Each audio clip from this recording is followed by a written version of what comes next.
आपण पाहत आहात कराड टुडे न्यूज.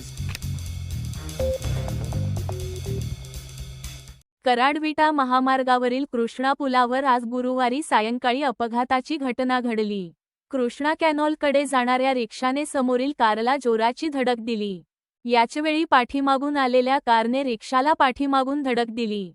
या अपघातात रिक्षाचालक जखमी झाला असून रिक्षाचे मोठे नुकसान झाले.